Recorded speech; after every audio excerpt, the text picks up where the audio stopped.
Israel और Palestine के बीच में एस्केलेशन काफी ज्यादा बढ़ चुकी है। इसराइल पैलेस्टाइन पर काफी बड़े पैमाने पे अटैक कर रहा है। ये सब चीजें हो रही है जब हमास ने सबसे पहले इसराइल पे अटैक किया था, उसके बाद इसराइल एक्शन मोड में आ चुका है।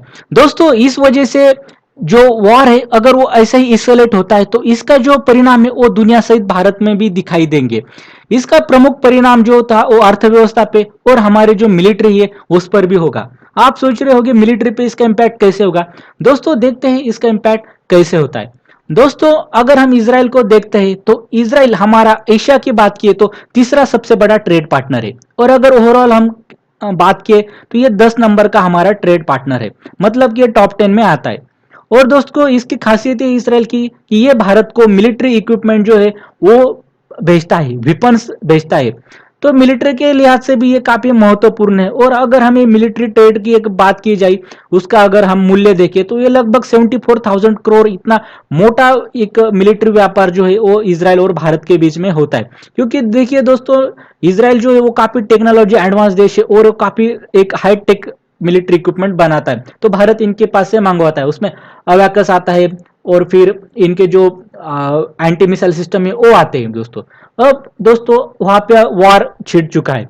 अब वार में क्या होगा कि उनके पहले तो जो वेपन्स वगैरह वो इसराइल जो एक्सपोर्ट कर रहा था वो अब एक्सपोर्ट कुछ दिनों के लिए नहीं करेगा, क्योंकि उसको खुद इस इक्विपमेंट की जरूरत लगेगी। वार में काफी बहुत हुआ तो वो इंपोर्ट भी कर सकता है बाहर, यूएस वगैरह देश से, फ्रांस से। तो उस वजह से क्या होगा कि भारत को कहीं ना कहीं ये जो हमारे जो अभी एग्रीमेंट है और जो हमने उन पे डिमांड की है और जो हमारी पाइपलाइन में आ रही है इंपोर्ट, तो वो कहीं ना कहीं रुक जाएगी और फिर हमें भारत को एक तरफ बार फिर से रशिया के तरफ जाना पड़ेगा और उनके पास से ये सारे सिस्टम हमके लाना पड़ेगा। हम पहले डाइवर्सिफिकेशन चाह रहे हैं हमारा मिलिट्री इंपोर्ट का, और फिर अगर ये चीजें होती तो फिर से हमें रशिया और फ्रांस पे निर्भर रहना पड़ेगा। तो ये मिलिट्री को इसका ऐसा परिणाम देखने को मिल सकता है। दोस्तों इसका परिणाम सिर्फ मिलिट्री ने तो अर्थव्यवस्था पे देखने को मिलेगा। देखते हैं कैसे होगा ये परिणाम। अगर हम इसराइल की बात किए तो भारत इसराइल से कुछ चीजें इंपोर्ट करता है और काफी महत्वपूर्ण चीजें उसमें आता है। देखिए प्रीसियस स्टोन, मेडिकल की जो इक्विपमेंट है वो वहां से हम लाते हैं। फर्टिलाइजर जो कि फार्मिंग के लिए बहुत इंपॉर्टेंट है। फिर इलेक्ट्रॉनिक इक्विपमेंट है वो भी बड़ी महत्वपूर्ण होती है। और ये जो इलेक्ट्रॉनिक इक्विपमेंट होती है वो काफी हाई एक वैल्यू की रहती है, बहुत इंपॉर्टेंट रहती है। और केमिकल भी हम वहां से मंगवाते हैं। अब दोस्तों ये हम व्यापार देखें तो अब 25,000 करोड़ हम इंपोर्ट उनसे करते।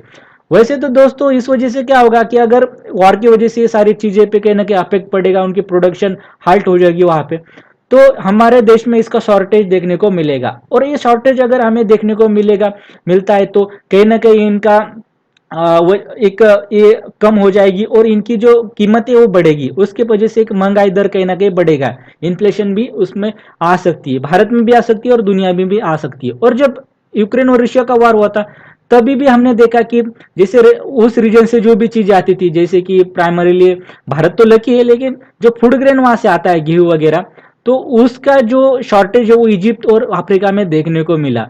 तो ऐसे ही कुछ इस रीजन में जो इंपॉर्टेंट चीजें वो दुनिया में नहीं जाएगी इस वजह से, तो ये सारी चीजें वहां पे हो सकता है।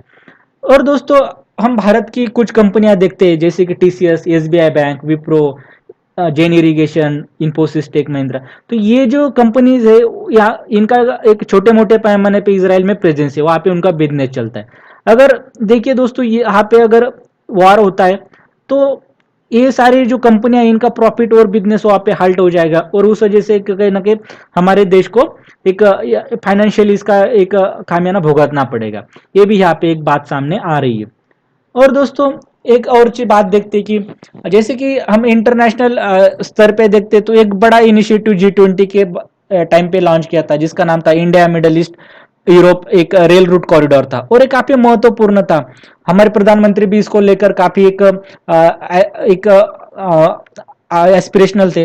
और अब देखिए दोस्तों अगर ऐसी कुछ चीजें होती है वहां पे, क्योंकि ये जो कॉरिडोर है वो ये रीजन से जाने वाला था मिडल ईस्ट से, और यहाँ पे भी अगर ऐसे बमबारी वगैरह चीजें चलती है तो एक्सपर्ट ऐसा कह रहे हैं कि अगर ऐसी एस्केलेशन रहती है तो ये जो प्रोजेक्ट है ये मृत हो सकता है, इसकी फिर हम ये आगे नहीं बढ़ सकता है। तो ये भारत के लिए कहीं ना कहीं हम देख सकते हैं कि धक्का एक पहुंचेगा। हमारी जो एस्पिरेशन है इस रीजन में हमारा जो प्रेजेंस बढ़ाना है वही। और दोस्तों आखिरी में देखते हैं कि ये जो रीजन है ना, इस रीजन में देखिए ऑयल वगैरह काफी ज्यादा एक एक्सपोर्ट वो करते हैं, और रेड सी से ये इनका इसराइल का काफी क्लोज लोकेशन है। अब देखिए दोस्तों यहाँ पे ज्यादातर ऑयल और बाकी भी यूरोप को जाने वाले शिप वगैरह इस रीजन से जाते आते। अगर इस रीजन में अशांति आती है तो क्या होगा, तो काफी शिपिंग टाइम में एक बढ़ोतरी होगी, एक डिले हो सकता है, और लॉजिस्टिक कॉस्ट जो है काफी बढ़ेगी। और जो शिप वगैरह जाता है तो इनका इंश्योरेंस करना पड़ता है।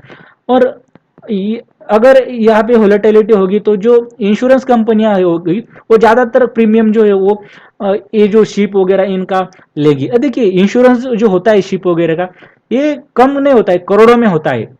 और फिर ये देखिए अगर 1-2-3% भी बढ़ता है तो 1 करोड़ों में इनकी उछाल आ जाती है। तो इस वजह से क्या होगा कि जो फाइनल जो कमोडिटी कस्टमर के हाथ में आती है उनमें भी उसमें महंगाई देखने को मिलेगी, उसकी कीमतें बढ़ेगी। दोस्तों ये सारे इसके परिणाम देखने को मिल सकते हैं। आपकी क्या राय इस वीडियो के बारे में, तो आप कमेंट सेक्शन में जरूर बताएगा। बहुत बहुत धन्यवाद।